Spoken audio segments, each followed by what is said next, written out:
Buenas noches a todos. Hoy, 20 de febrero, sábado del año 2021, desde este Salón Tesorería, les damos la más cordial bienvenida a todas las personas, agradeciendo a todos aquellos que nos ven, todos aquellos que están a través de algún medio de comunicación electrónico, redes sociales y digitales con nosotros, y a nuestros compañeros periodistas que están con nosotros, bienvenidos también.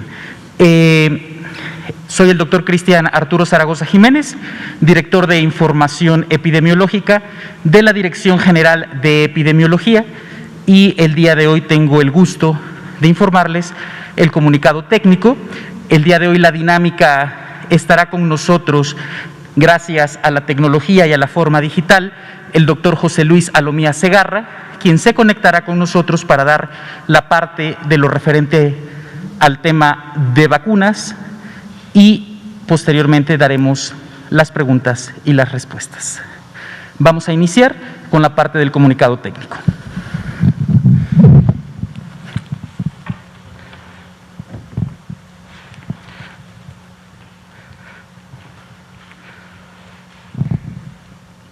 En esta gráfica, ustedes pueden observar en nuestro escenario nacional, en múltiples ocasiones les hemos compartido que esta es una gráfica en espejo, donde observamos dos gráficas. El primero, que tiene que ver con los casos estimados, y la segunda, que tiene que ver con las personas recuperadas. Es importante que identifiquemos estas dos cifras que se encuentran.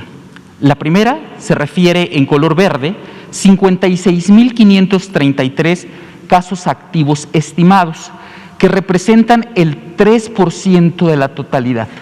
Estos números son la epidemia que está en tiempo real y que es un número dinámico, constante y que cambia. Y en la parte inferior tenemos 445.418 esquemas completos de vacunación contra la COVID-19. Esto se refiere a todas aquellas personas que ya completaron las 2 dosis. Eso es esta cifra. Cuando observamos la gráfica, tanto de los casos estimados como de los casos recuperados, vemos en casos estimados una disminución del menos 20%, y en los casos personas recuperadas una disminución del menos 13%. Ustedes pueden observar que tenemos las semanas epidemiológicas. Hemos compartido con ustedes que existen años que tienen 53 semanas epidemiológicas, como fue el año 2020, y años que tienen 52 semanas epidemiológicas. Esto depende del número de días, y el año es bisiesto, y por el término de las mismas. Recordando que una semana epidemiológica termina un día como hoy, un día sábado, inicia un día domingo. Eso es importante que ustedes lo tengan en cuenta.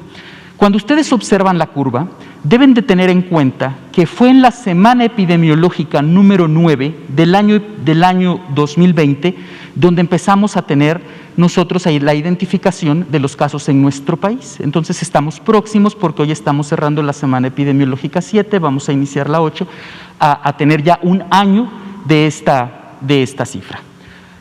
Hasta el día de hoy, con corte, de acuerdo a nuestro sistema de vigilancia, nuestro CISVER, tenemos 2.233.973 casos estimados. Tenemos 1.590.696 personas recuperadas. Y lamentamos las lamentables defunciones, que son 179.797 hasta el día de hoy. Es importante destacar que en nuestro sistema de vigilancia epidemiológica tenemos un registro de más de 5 millones de registros.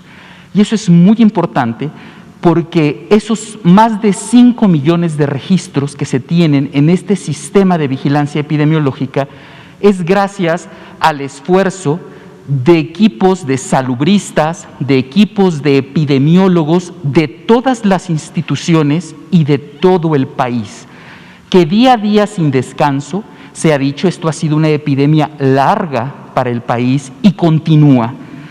Debemos de agradecer todo el apoyo y todo el esfuerzo y sobre todo toda la constancia para que nosotros podamos mostrar estos datos a ustedes. Si me dan la siguiente, por favor. Esta diapositiva muestra la evolución diaria de hospitalización a nivel nacional. Y aquí podemos ver que tenemos una disminución de menos 1 punto porcentual comparado con la semana epidemiológica anterior. Esto nos refleja un 33% de ocupación nacional.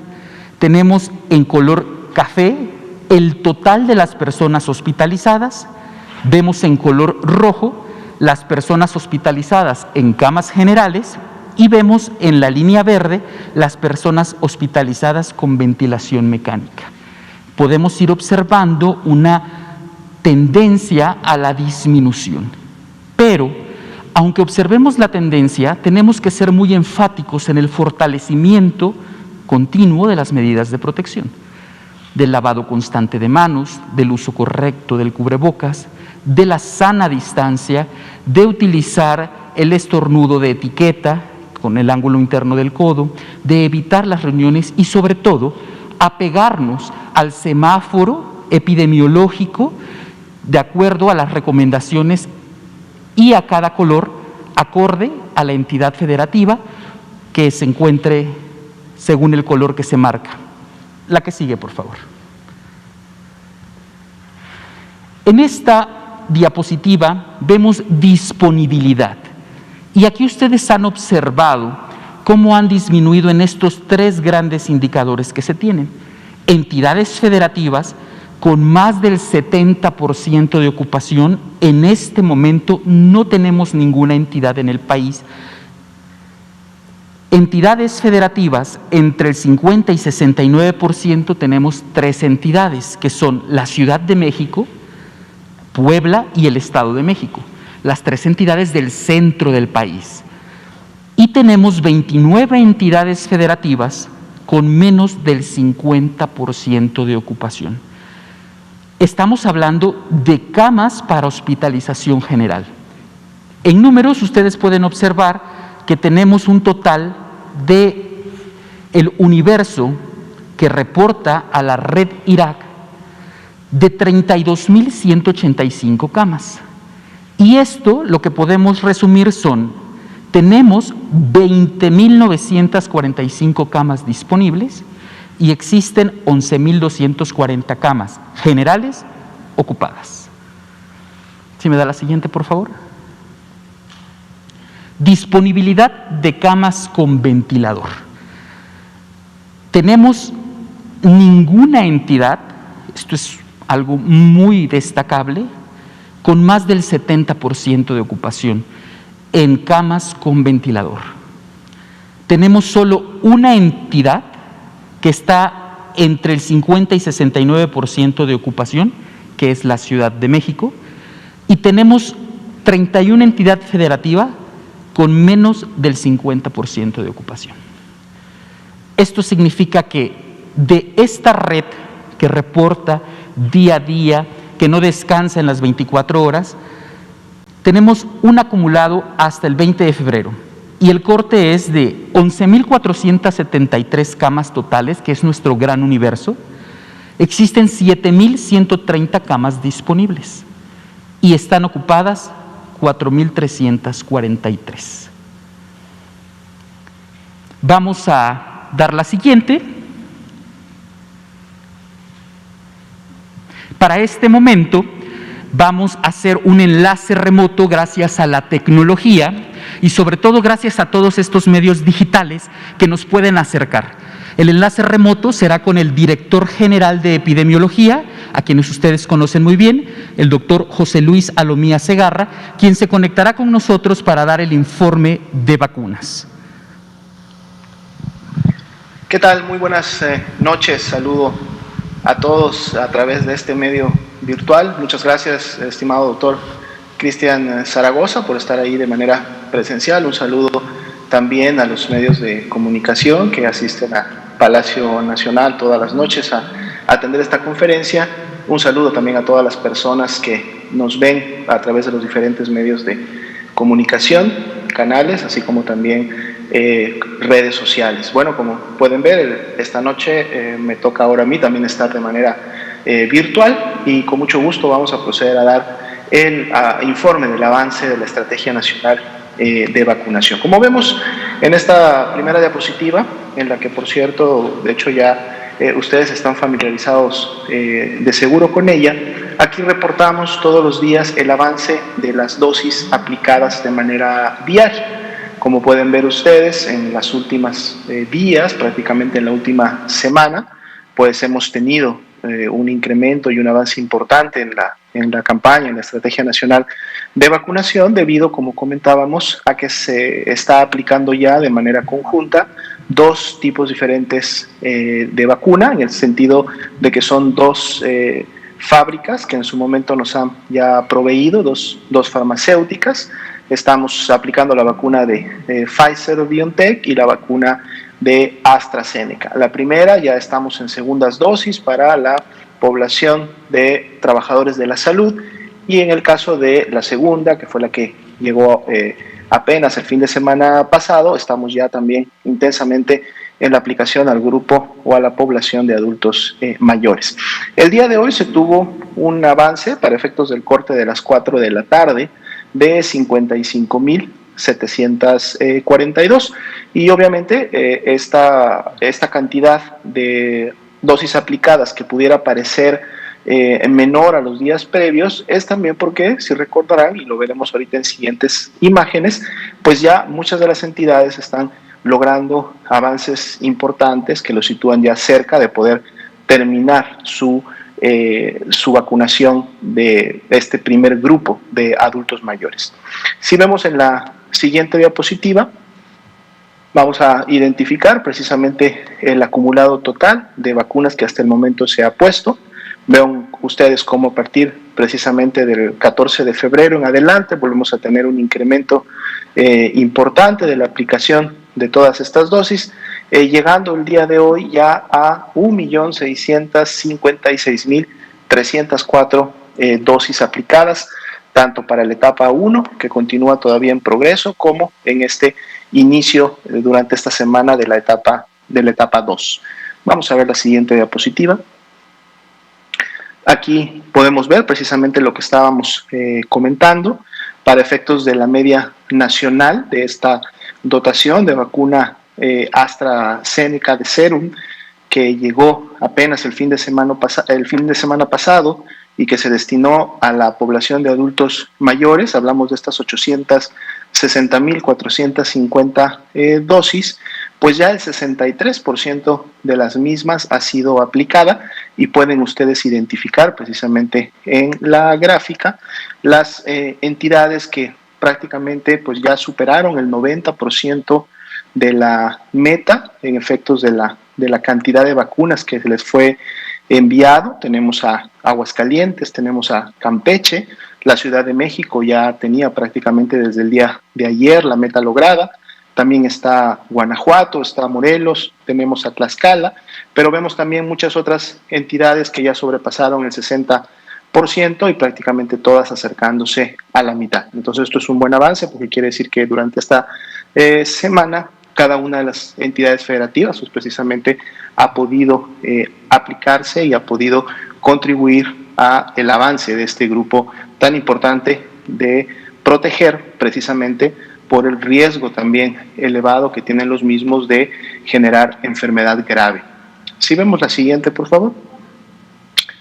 Aquí tenemos la diapositiva en donde registramos y actualizamos día con día el avance precisamente de los esquemas completos, es decir, de las segundas dosis. Ya decíamos en conferencias previas que una vez que llegara el siguiente embarque de la vacuna Pfizer, pues esta segunda dosis avanzaría de una manera mucho más acelerada. Efectivamente, ya para el día de hoy tenemos el 67% de segundas dosis aplicadas, y por lo tanto entonces tenemos ya a 445.418 personas, trabajadores de la salud, todos ellos que tienen ya un esquema completo, y estaríamos solamente entonces esperando alrededor de 2 semanas más, una vez que se aplicó esta segunda dosis, para poder pensar que ya estaríamos entonces logrando en este grupo de personas la efectividad cercana al 95% que en su momento se ha reportado para la vacuna Pfizer-BioNTech.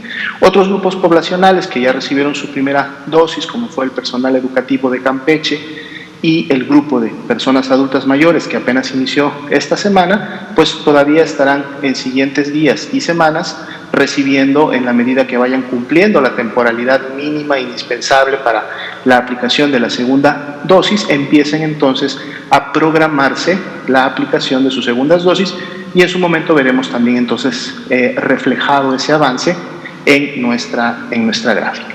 Si vemos la siguiente, por favor. Tenemos la actualización precisamente de los eventos supuestamente atribuibles a vacunación e inmunización. Siempre hacemos la referencia y recordamos a la población que estos 7.148 ESAVIs que hasta el momento se han presentado, como su nombre lo dice, son eventos supuestamente atribuibles a la vacunación, es decir, en este momento todavía no son eventos que uno pueda referir o asignar una causalidad a la aplicación de la vacuna. Esto será en su momento analizado, está siendo ya analizado desde que inició la campaña de vacunación por un grupo de expertos que son los que, en base a la revisión de los expedientes clínicos, de la evolución de los casos, sobre todo obviamente enfocándonos a los ESAVIs que se reportan como graves, que para el día de hoy son 42 para todo el rango de la vacuna, y esto es una cantidad pues bastante diminuta, digamos, en relación al total de vacunas que se han aplicado, representan menos del 1%, de hecho es el 0.4% del total de dosis que en su momento se han aplicado, la totalidad de los ESAVIs reportados, recordando que la gran mayoría de ellos son precisamente los ESAVIs no graves, que son las manifestaciones, signos y síntomas que normalmente podemos ver asociado a la mayoría de las vacunas y que se presentan de manera local y que no generan obviamente ningún problema o que ponga en riesgo la salud de las personas que están recibiendo esta vacuna. Pueden ustedes ver en las tablas, para efectos de las referencias, cómo se distribuyen por vacunas aplicadas. Estamos hablando de los ESAVIs graves, la distribución también por sexo, la distribución de los 9 personas que actualmente se encuentran todavía hospitalizadas para efecto de dar seguimiento puntual y especializado a su ESAVI por entidad federativa donde se encuentran hospitalizadas, y también por entidad federativa los números y personas que han presentado ESAVIs graves, ¿no? Bien, esta es la última diapositiva del grupo de la vacuna, pero entonces también, antes de devolverle la conducción al doctor Cristian Zaragoza, iniciar precisamente el apartado de preguntas y respuestas, también quisiéramos comunicar, como ustedes ya saben, a través de las redes sociales y diferentes medios de comunicación, el día de hoy reportó en su cuenta oficial el doctor Hugo López-Gatell que dio positivo a la prueba que identifica el virus SARS-CoV-2 y por lo tanto se convirtió en un caso confirmado de COVID-19. Él está padeciendo en este momento COVID leve, sus manifestaciones clínicas tienen estas características.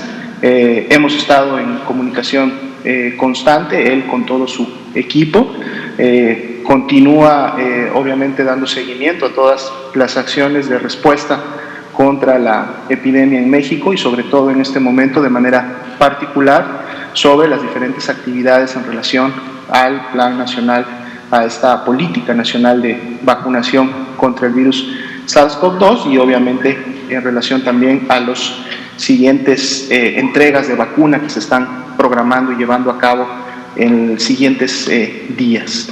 Él obviamente por efectos de la enfermedad se va a mantener resguardado en su domicilio y lo estará obviamente así por el tiempo que se considere necesario para efectos de su seguimiento tanto clínico como epidemiológico.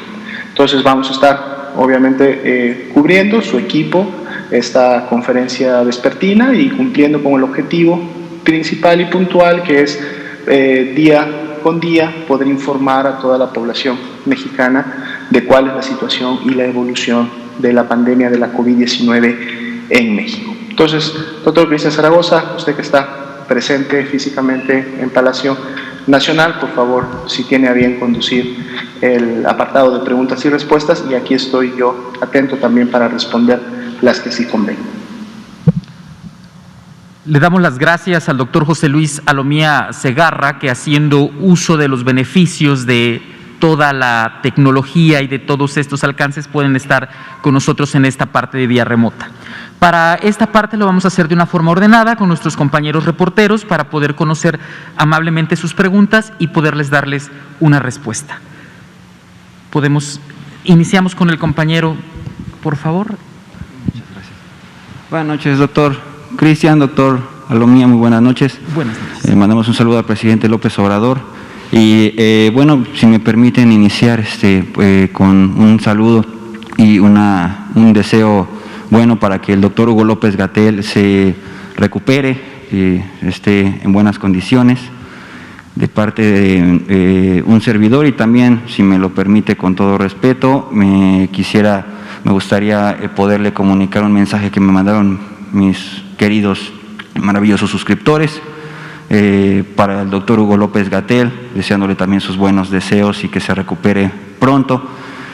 Quisiera preguntarle rápidamente si, qué bueno que el doctor Hugo López-Gatell se va a encontrar bien atendido, pero lo vamos a tener presente el lunes, por ejemplo. Y doctor Alomía, ¿cómo se encuentra usted? ¿Presenta algunos síntomas? Espero también que si presenta algún tipo de situación de salud, se recupere también, pero me gustaría preguntarle cómo se encuentra. Y la tercera pregunta sería, por ejemplo, ahorita ya se empieza a distribuir por las redes sociales una fuerte crítica respecto a estas circunstancias que están sucediendo de salud del doctor Hugo López-Gatell. Me gustaría preguntarles también cómo podemos ayudar, porque por ejemplo llegaron las vacunas el día de hoy de Hong Kong y se tienen temas muy importantes con respecto a la vacunación, pero eso no está siendo tendencia, viene más que nada una información o malinformación desgraciadamente fuerte con respecto a esta crítica negativa, pero ¿cómo podemos ayudar para poder trabajar en conjunto? Muchas gracias. Muchísimas gracias por la pregunta y le pediríamos al doctor José Luis Alomía Segarra si nos puede apoyar con la respuesta que solicita el compañero. Gracias. Claro, muchas gracias, con mucho gusto respondemos las preguntas. Agradecemos obviamente a todas las personas que a través de las diferentes redes sociales han expresado su apoyo al doctor Hugo López-Gatell, expresando además también sus mejores deseos de recuperación. Obviamente el doctor está en este momento en un estado de salud estable. Como decíamos, él ha expresado síntomas de COVID leve y obviamente estará teniendo un seguimiento clínico epidemiológico en los siguientes días. Dependiendo precisamente del seguimiento y de la evolución, él en su momento podrá definir, acompañar a esta conferencia vespertina más adelante, ¿no? Pero recordando que él, como caso confirmado de COVID-19 y como todas las personas que en su momento se contagian y enferman de la COVID-19, pues también el reposo forma un componente importante del tratamiento. Recordemos que el sistema inmunológico requiere de horas importantes de sueño, de descanso, para que pueda tener una respuesta adecuada para efectos de combatir la enfermedad, y esto es una recomendación, de hecho, para todas las personas que en su momento están padeciendo de COVID-19. El autorresguardo, si bien es cierto, tiene un objetivo epidemiológico para poder evitar obviamente la dispersión y cortar las cadenas de contagio. También uno de los componentes importantes es el reposo, es el descanso, que con obviamente las medidas también nutricionales adecuadas contribuyen de manera importante a la recuperación de la persona. Entonces, en su momento, de seguro, el doctor López-Gatell podrá definir y decidir volver nuevamente a acompañarnos en estas conferencias vespertinas. Le agradezco la pregunta también por mi persona. En mi caso, yo estaré también realizando autorresguardo domiciliario por efectos de que fui obviamente clasificado como contacto directo del doctor Hugo López-Gatell. Nos encontramos bien de salud, es solamente para efectos de cumplir los protocolos epidemiológicos que hemos recomendado ampliamente y desde un principio de la pandemia a toda la población, y hay que aprovechar entonces para hacer este recordatorio. Toda persona que en su momento es contacto de un caso confirmado debe de también resguardarse bajo el hecho de que potencialmente pudiera haber sido contagiado, y entonces durante este periodo de autorresguardo estar observando la posibilidad de inicio de signos y síntomas, y si estos se presentan, entonces iniciar obviamente todo el protocolo correspondiente que se da cuando uno se convierte de contacto a caso sospechoso. Y esto es muy importante llevarlo a cabo porque es uno de los principales elementos que contribuye, como decíamos, a cortar las cadenas de transmisión y entonces a disminuir en su momento obviamente la dispersión del virus. Entonces es algo importante que toda la población debe de entender y poner en práctica para efectos de también contribuir a la disminución de la transmisión comunitaria. Entonces eso es lo que vamos a estar nosotros realizando. Obviamente las tecnologías actuales nos permiten mantenernos activos laboralmente hablando. Estamos en contacto a través de estos sistemas de videoconferencia, llamadas, mensajería y todas las herramientas que en su momento están disponibles para estos efectos con todos nuestros equipos de trabajo. Así lo ha estado todo el día de hoy el doctor Hugo López-Gatell, y de seguro va a continuar realizando estas actividades, estando siempre al frente de la respuesta y en coordinación con todas las entidades y dependencias federales que participamos en esta respuesta contra la COVID-19 en México. Muchas gracias, doctora Alomía. El compañero de en medio, por favor.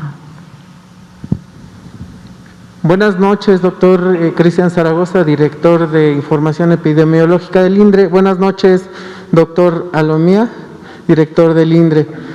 Si me permite una pregunta, hoy llegaron de la República Popular de China 200,000 vacunas, que es un 2% del compromiso de las 10 millones de vacunas que se tienen contratadas con esta nación.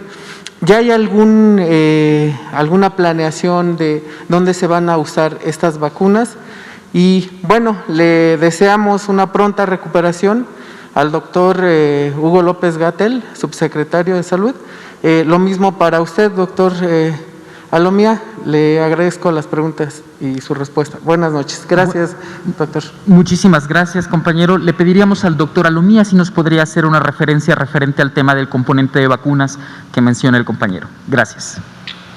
Claro, con mucho gusto. Agradecemos también la pregunta para poder y aprovechar este espacio para informar a la población.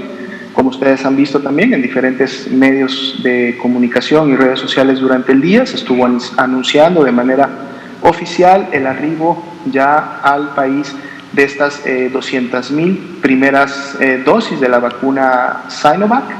Este es un grupo de un total de 2 millones de este tipo de vacuna, de esta producción de vacuna que llegará en siguientes días también al país, pero ya se tienen efectivamente las primeras 200,000 dosis. Estas en su momento ya se encuentran resguardadas en las instalaciones de la Secretaría de Salud. Recordemos que esta vacuna es una vacuna que no requiere de ultracongelación, puede mantenerse entre +2 y +8 grados centígrados, lo cual obviamente hace que se facilite la logística de su distribución, dado y de la misma manera que lo anunció el día de ayer el doctor Hugo López-Gatell, Los equipos técnicos se encuentran en este momento ya terminando de hacer los cálculos correspondientes para definir la localidad o municipio que en su momento recibirá estas 200,000 dosis para poder continuar con el plan nacional. Recordando que están dirigidas precisamente en este grupo de etapa 2 a los adultos de 60 años o más. Nuestros adultos mayores también podrán tener acceso a esta vacuna y con ella entonces poder continuar elevando y generando las coberturas de esta población que, como decíamos, si podemos cubrirla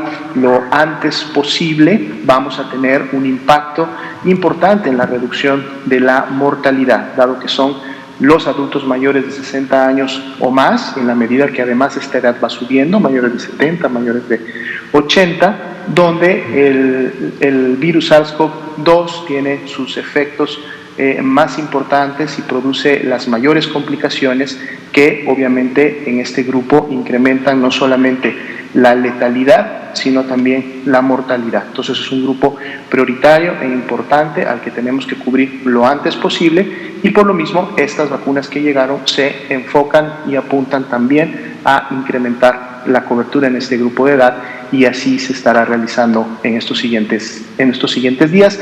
El día lunes probablemente se estará ya dando a conocer de manera oficial, junto con toda la logística asociada a su distribución y aplicación, cuál será la localidad o municipios que en su momento podrán estar recibiendo esta vacuna, recordando que también en siguientes días se confirmará la fecha y la hora a la brevedad.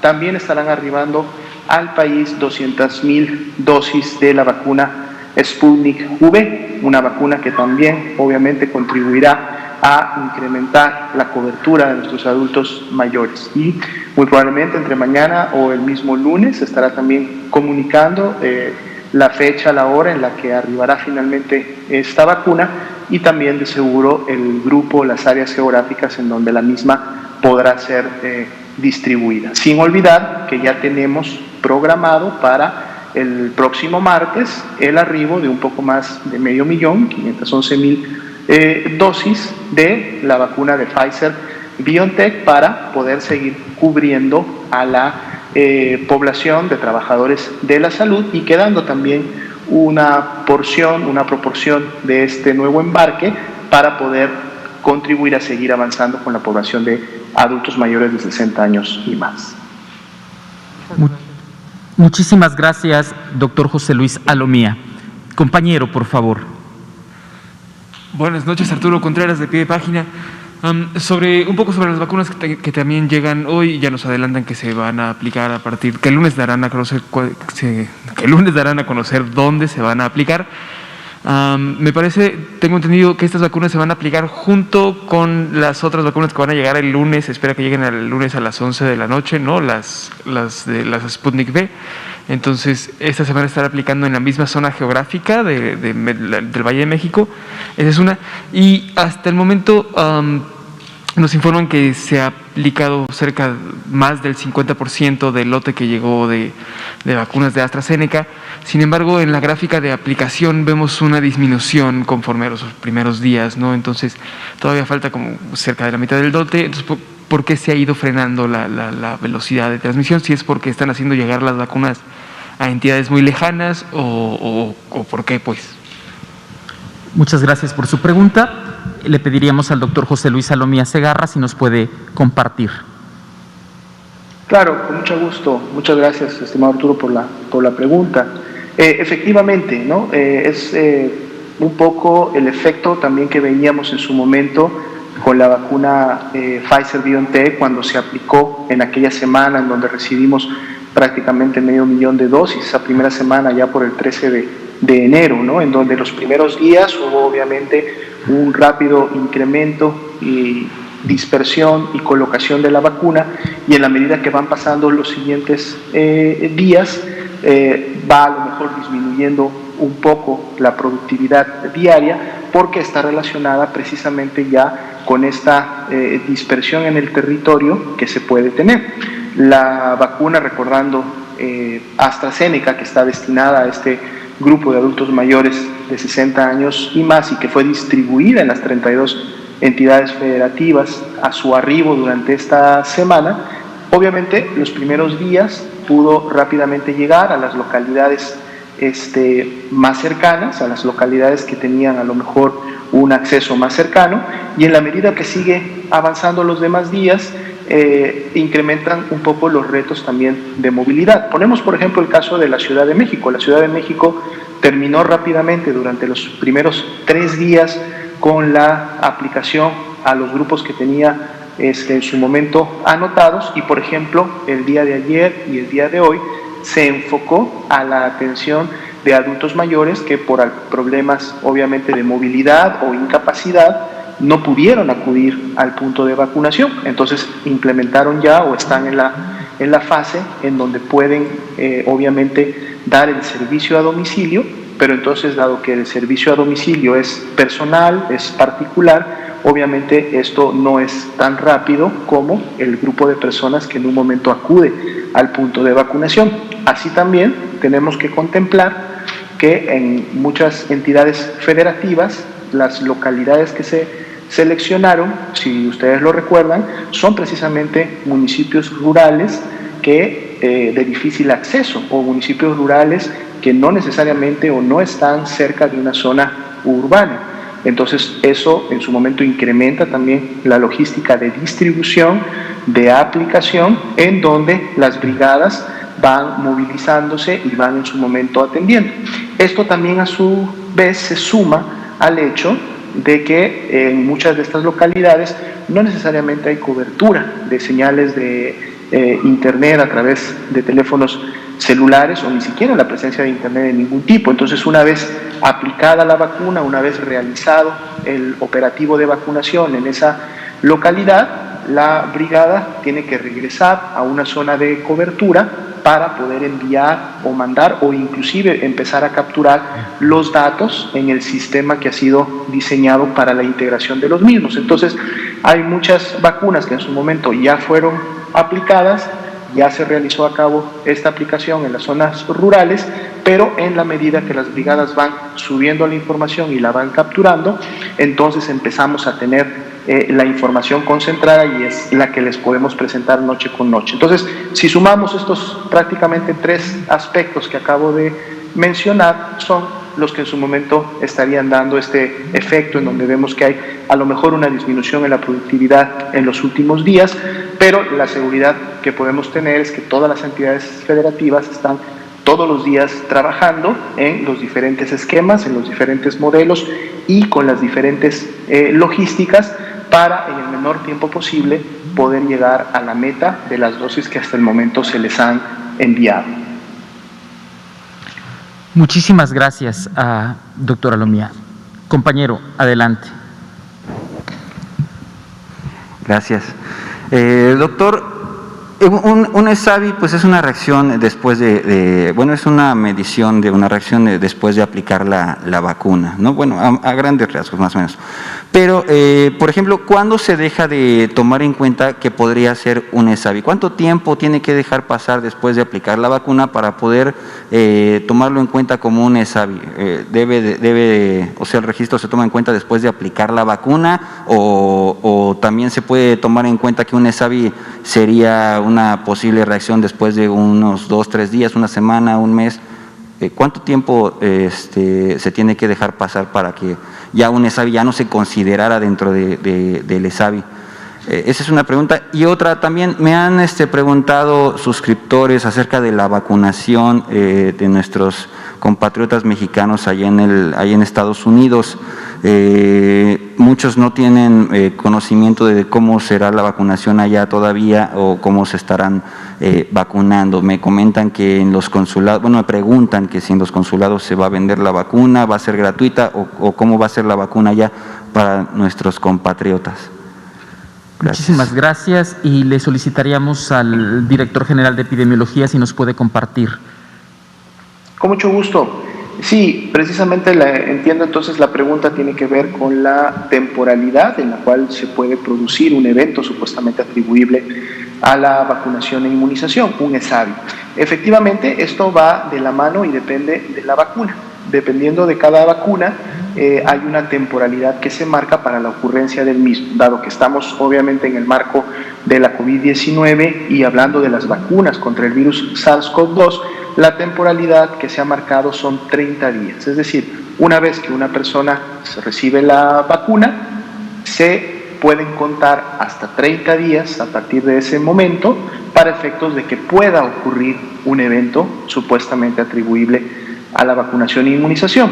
La gran mayoría de los eventos hasta el momento notificados por las entidades federativas, como lo veíamos, eran ESAVIS no graves y eran eventos de reacción local o sistémica leve. Y estos normalmente se han estado produciendo en los primeros minutos o en las primeras horas porque precisamente son los secundarios a la aplicación local, es decir, es el dolor, en su momento el malestar que puede haber en la zona del brazo donde se aplica la vacuna, alguna reacción a lo mejor alérgica leve que se manifiesta con puntitos alrededor de la aplicación de la vacuna, la presencia de una febrícula, la presencia de dolor de cabeza, que es temporal, pasajero y que resuelve en las siguientes horas.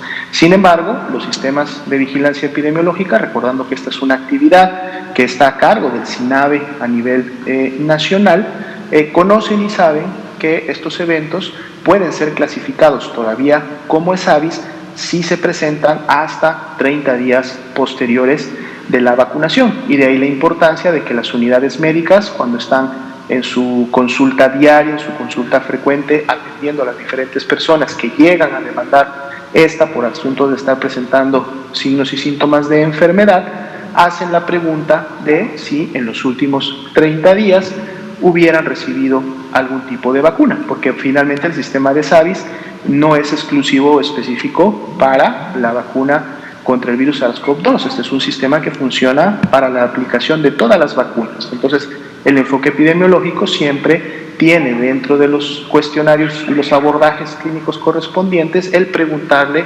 a las personas si han tenido el antecedente vacunal, y en este caso específicamente el de virus SARS-CoV-2 en los últimos precisamente 30 días, y obviamente si esto sucede, entonces pueden todavía clasificarlo como un ESAVI. En relación a la vacunación a nuestros compatriotas que estarían en el territorio de los Estados Unidos de América, podemos recordar que el canciller Marcelo Ebrard Casaubon ha dado a conocer en varias ocasiones que ellos han realizado gestiones diplomáticas con este país. Se ha hecho obviamente el uso adecuado de los diferentes consulados que se encuentran distribuidos en el territorio de los Estados Unidos de América, y en muchos de ellos han podido realizar estas gestiones para poder facilitar el acceso a la vacuna de nuestros connacionales en dicho territorio. Y esto lógicamente también ha rendido frutos en el sentido de que ellos mismos han informado que en diferentes puntos o partes de estos consulados han podido lograr que el acceso se facilite, e inclusive en algunos que sea promovido también a través de los que laboran en este tipo de áreas, y obviamente facilitando de esta manera que ellos puedan llegar. Vamos a estar igual muy al pendiente de lo que la Secretaría de Relaciones Exteriores nos pueda informar de cómo va estas gestiones y cómo han mejorado ellos esta parte. Muchísimas gracias, doctor José Luis Salomía. Y definitivamente esta enfermedad ocasionada por el virus del SARS-CoV-2, una enfermedad de un poco más de un año, es una enfermedad nueva donde nos ha permitido ir conociendo de acuerdo a todas las actividades que se hacen. No quisiera yo dejar pasar el momento para darle un agradecimiento a todos los salubristas y los epidemiólogos que han construido este sistema de vigilancia robusto. Y pues, si no hubiera otra pregunta más, pues un saludo y un abrazo muy, muy fraterno. ¿Sí, compañero? Gracias, perdón. Solo estaba viendo que hoy se anunció en el diario oficial en la Gaceta Oficial de la Ciudad de México, que algunos alumnos de Medicina, de Ciencias de la Salud, que estén próximos a a titularse, ¿no? Que estén por terminar sus estudios, pueden empezar a regresar a las clases. Entonces no sé si tengan algún comentario sobre esto y nada más si nos podrían regalar de nuevo los datos de efectividad, de la vacuna de Sinovac que acaba de llegar hoy. Nada más para precisarlo. Gracias. Muchísimas gracias. Le pediríamos al doctor José Luis Salomía si nos puede apoyar. Claro, con mucho gusto. Podríamos identificar, los que nos ha tocado obviamente cruzar por esa hermosa temporalidad de lo que es estar en la escuela de medicina y asumir todos los retos a los que esto conlleva. Sabemos que precisamente los alumnos de último año, cuando estamos en los últimos años de la preparación, son los años más intensivos de las prácticas, precisamente en unidades de salud. Ya no son años en los que se lleve mucho tiempo en las aulas o en los diferentes campus de las universidades, sino más bien son años en los cuales ya la práctica es la que domina la temporalidad de la preparación académica. Es muy probable que tenga una relación con este aspecto, es decir, en donde pues obviamente tanto los alumnos de últimos años como los que ya se encuentran en su internado o en su trabajo social, que son precisamente los 2 últimos años de la carrera de medicina, pues puedan estar obviamente siendo ya invitados a contribuir con la atención médica que desde nuestra formación nos corresponde y con la cual es siempre, tanto un estudiante de medicina como un profesional de la salud está definitivamente comprometido a realizar el beneficio de su comunidad y de lo que los rodea.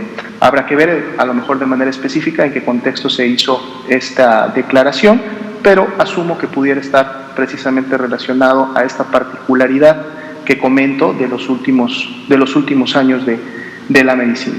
En relación a la vacuna que llegó el día de hoy, estamos hablando precisamente de la vacuna Sinovac, ya se encuentra publicada en las páginas oficiales de la Secretaría de Salud, lo que son las guías técnicas para la aplicación de esta vacuna y además en donde pueden ustedes tener acceso a toda la información más específica de las particularidades de la misma.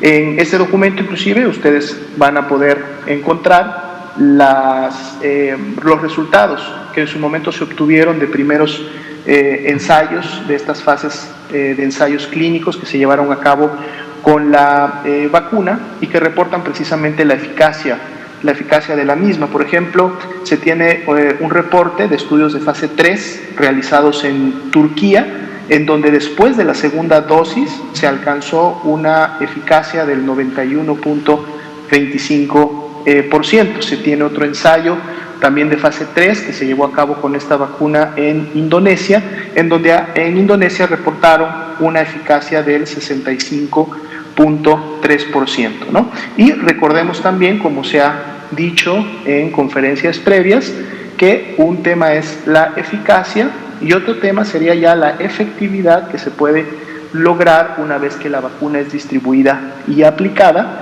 y sobre todo en el contexto poblacional de lo que sería poder lograr a través de esta intervención prioritaria de salud pública como es la vacunación, de obviamente lograr un porcentaje o una proporción de la población protegida que además contribuye en esa localidad o en esa región geográfica en donde se aplica a tener cada vez menos personas susceptibles de enfermar a consecuencia de la enfermedad por la cual se está vacunando. Pero reitero, pueden ustedes también encontrar el documento completo en las páginas oficiales de la Secretaría para mayor información. Muchísimas gracias, doctora Lomía. Compañero. Muchas gracias. Salió la noticia de que si una persona había sido ya infectada con el virus y se había recuperado, podían llegarle a aplicar quizá nada más una parte de la vacuna o una dosis de las vacunas. ¿Esto qué tan cierto pudiera ser con respecto a información que salió de nivel internacional? Doctora Lomía, ¿nos podría apoyar? Gracias. Con mucho gusto, es correcto. Han estado circulando en diferentes medios de comunicación noticias publicadas de algunos estudios preliminares que se han estado realizando precisamente como parte del seguimiento de poder identificar, ¿no?, cuál ha sido la respuesta inmunológica de las personas vacunadas, tanto así también como en su momento poder explorar la seroconversión que en su momento se lleva a cabo a raíz de la vacuna. Y hay datos preliminares importantes que han evidenciado que muchas personas con la aplicación de una primera dosis han podido desarrollar, digamos, una protección, o en el caso del grupo poblacional se ha evidenciado una eficacia superior inclusive a la publicada en su momento para la primera dosis. Ahora, lo que es importante obviamente es que en este momento son, como decíamos, todavía resultados preliminares, son muy prometedores, es obviamente una muy buena noticia, pero sin embargo todavía en este momento el posicionamiento oficial, tanto de la Organización Mundial de la Salud como el grupo propio de expertos de vacunación de México, es continuar obviamente aplicando las 2 dosis en aquellas vacunas que así lo indiquen para efectos de su aplicación, y todavía no realizar alguna modificación. Recordemos también que siempre hemos comentado que el Plan Nacional de Vacunación está en continua revisión.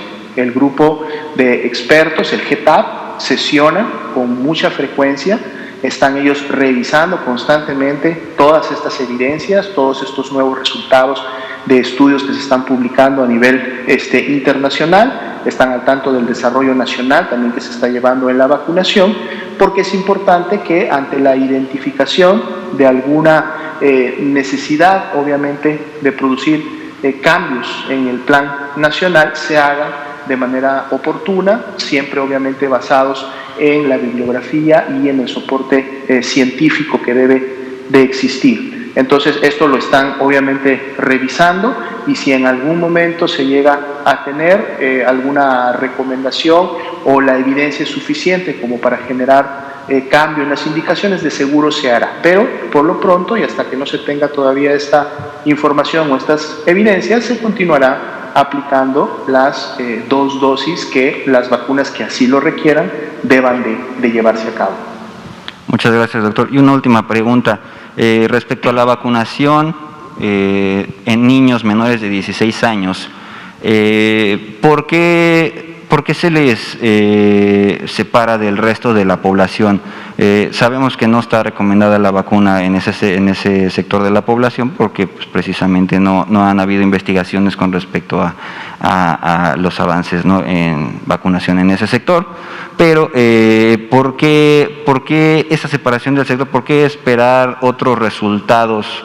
No sé, podríamos pensar que la vacuna es así como que funcional para cada ser humano sin importar edades, pero ¿por qué se divide ese sector de la población menores de 16 años y mayores de 16 años? ¿Hay algo biológico o algo que tengamos que conocer?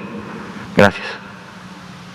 Con mucho gusto. De hecho, como se ha comentado precisamente en conferencias previas, recordemos que hay 3 características que las vacunas deben de cumplir como mínimo, y la eficacia, la seguridad y la calidad de la misma.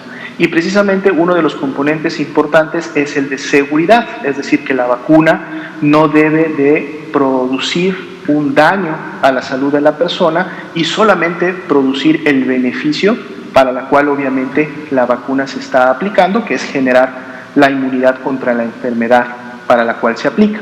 La razón por la cual no se aplica la vacuna en estos momentos a los menores de 16 años, en otros tipos de vacunas la especificación es menores de 18 años, ni tampoco hasta el momento a las mujeres embarazadas, es precisamente porque los diferentes ensayos que se han llevado hasta el momento de estas vacunas no han incluido a estos grupos, por lo tanto no tenemos una seguridad probada para efectos de que la vacuna sea segura en los menores de 16 o 18, dependiendo de la vacuna, o en las mujeres embarazadas. Entonces, por principios éticos, estos tipos de ensayos, al menos hasta el momento, no se han llevado a cabo.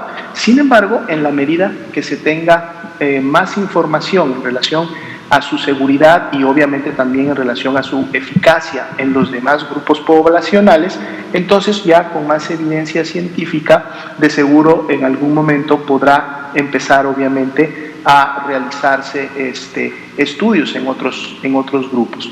Se pudiera esperar que la reacción inmunológica que confiere la protección también existiera en estos grupos de edad. De hecho, recordemos que una de las razones por las cuales los menores de edad son los que tienen las tasas de incidencia, es decir, las cargas de enfermedades más bajas de la enfermedad, no solamente en México, sino a nivel internacional, es precisamente porque la respuesta inmunológica en este grupo suele ser de las mejores, ¿no? La edad es un factor importante para efectos de la respuesta inmunológica, y los grupos jóvenes, los grupos de adolescentes, los grupos de niños tienen una muy buena respuesta. Por lo tanto, se pudiera esperar que obviamente ante la aplicación de una vacuna, como se hace ya con muchas vacunas para la infancia y la adolescencia que han sido probadas durante muchos años, generan inclusive en algunos casos pues inmunidad por muchos años, obviamente pudiéramos esperar más adelante que la información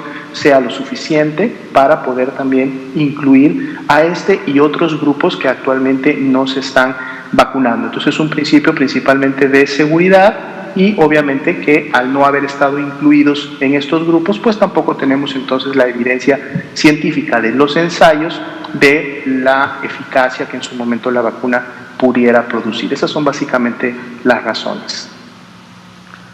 Muchísimas gracias. Agradecemos al doctor José Luis Alomía Segarra, director general de epidemiología.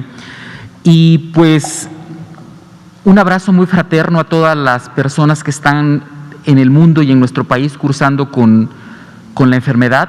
Les deseamos una pronta recuperación, incluido nuestro subsecretario, el doctor Hugo López-Gatell Ramírez, y a las familias que los cuidan, ánimo, y sobre todo focalicemos las medidas de prevención y de protección que pueden ustedes ayudarnos como compañeros de la prensa en nuestra página, dándola a difundir donde haya información certera, clara, oportuna y sobre todo de muy fácil acceso para la población en cuestión de la forma de expresar en coronavirus.gov.mx. Pues siendo las 19:57 del sábado 20 de febrero, daríamos por terminada esta conferencia donde se presenta el comunicado técnico. Agradecemos a los compañeros reporteros, al doctor José Luis Alomía y a todas las gentes que nos ven desde diferentes plataformas digitales y televisivas. Muchísimas gracias. Buen fin de semana aún todavía. Gracias. Muchas gracias a todos. Muy buenas noches.